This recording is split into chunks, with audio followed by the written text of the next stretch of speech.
Утро на телеканале «Россия» продолжает «Вести Чувашия», в студии Екатерина Данилова. Здравствуйте, на календаре понедельник, 6 сентября. Чувашия стала пилотным регионом проекта «Футбол в школе». В рамках программы каждый третий урок физкультуры будет посвящен этой командной игре. Уже в сентябре всерьез начнут заниматься футболом в 7 школах Чувашии – в Чебоксарах, Новочебоксарске, Шумерле, Алатыре и Бурнарах.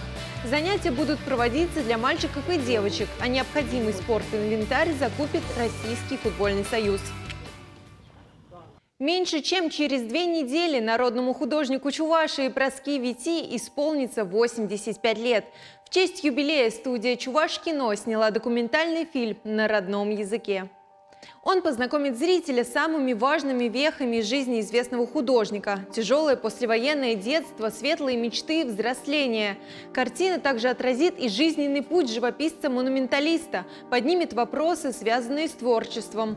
Фильм снимали в Чебоксарах и Бурнарском районе, откуда родом Праске Вити.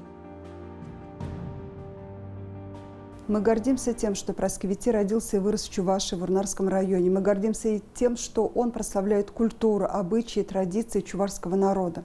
Уже этой осенью чувашскому алфавиту исполнится 150 лет. В честь этого события в Ульяновске появится лингвистический памятник. Но для этого необходимо собрать нужную сумму. На сегодня в копилке уже порядка 233 тысяч рублей.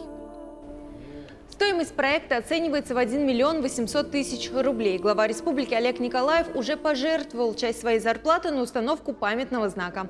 Вслед за ним сбор средств поддержало и Министерство культуры Чувашии. Отмечу, принять участие в установке памятника и оставить пожертвование может каждый.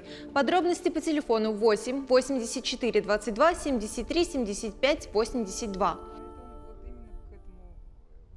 Чувашский хмель, шертан, сурский хлеб, атлашевский холодец, козье молоко и мед примут участие в национальном конкурсе «Вкусы России». Свои уникальные линейки продуктов представят 84 субъекта России. Впереди оценка экспертной комиссии, затем будет запущено народное голосование. Оно пройдет с 20 октября по 7 ноября. А победителей выберут в 8 номинациях. Лучшие бренды определят в ноябре. Таковы вести к этому часу. Желаю вам хорошего дня. Оставайтесь на телеканале «Россия».